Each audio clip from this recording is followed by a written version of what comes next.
If you look around your life and notice a quiet collection of half-finished ambitions, you may feel a constant pressure that something about you is wrong.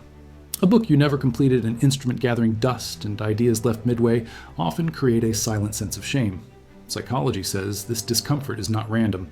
It is the emotional cost of living in a world that misunderstands how certain minds are designed to function. The truth is, your scattered interests are not evidence of weakness. They are signals of a different cognitive architecture. Research shows some minds are built for adaptability, pattern synthesis, and long-term survival in unstable environments. What feels like inconsistency is often the early construction phase of a rare form of intelligence.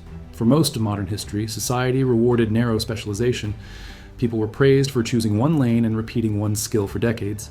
The environment was stable, predictable, and slow to change. Your brain, however, does not experience the world this way. Your nervous system detects volatility, shifting rules, and disappearing industries. Psychology calls this a wicked environment. In such environments, rigid specialization becomes fragile. Exploration becomes safer than fixation. That is why your attention drifts across domains. You're not losing focus. You're gathering information. Your brain releases dopamine not only for finishing tasks, but for discovering patterns. Novelty helps your mind map complex systems. Research on exploratory learning shows higher long-term adaptability, even when short-term progress looks messy. This is why you feel misunderstood. Society still praises depth without context. Your brain is quietly building breadth with purpose. What makes this process powerful is a mechanism called far transfer. Psychology explains that most people solve problems using near transfer. They reuse familiar tools in familiar situations. Your mind works differently. You instinctively pull ideas from unrelated fields. You fuse patterns that do not seem connected. An interest in art may shape how you understand systems. Time spent learning fitness may change how you approach discipline. Even abandoned skills often resurface later as missing pieces. Research shows innovation rarely comes from depth alone. It comes from synthesis. This is where imposter syndrome appears.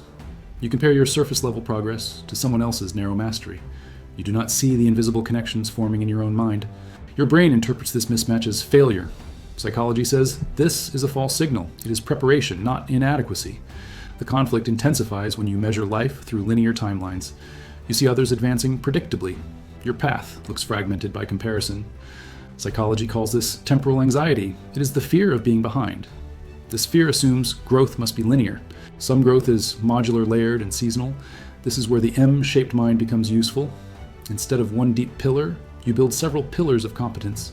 Curiosity connects them. The mistake is trying to build every pillar at once. That leads to exhaustion and collapse. Research on cognitive load shows the brain cannot sustain multiple deep learning tracks simultaneously. Healthy, M-shaped growth happens in seasons. One chapter of obsession is followed by integration and rest. When you honor this rhythm, chaos becomes structure. Confusion becomes intention. You stop fighting your nature. There's also a biological advantage at play called redundancy. In nature, redundancy equals survival. Systems last because they have backups. Your diverse skills are not distractions. They are fail-safes. When one path collapses, another activates. Research shows people with multiple competencies experience lower long-term stress in uncertain economies. Your identity is not tied to a single role. Your brain feels safer knowing it has exits. When you look back at unfinished projects, psychology invites a reframe. Those interests were not failures, they were data points. Each one expanded your internal map. Each one strengthened your ability to connect ideas. Research shows meaning often appears in hindsight. You were never falling behind. You were moving differently. If this perspective resonates, understand that your mind is not broken. It is designed for a future that rewards flexibility, synthesis, and resilience. If you want to learn how to work with this design instead of fighting it, consider subscribing. Explore the community linked below for deeper psychology-grounded insights. This is where curiosity becomes coherence, and scattered potential finally makes sense.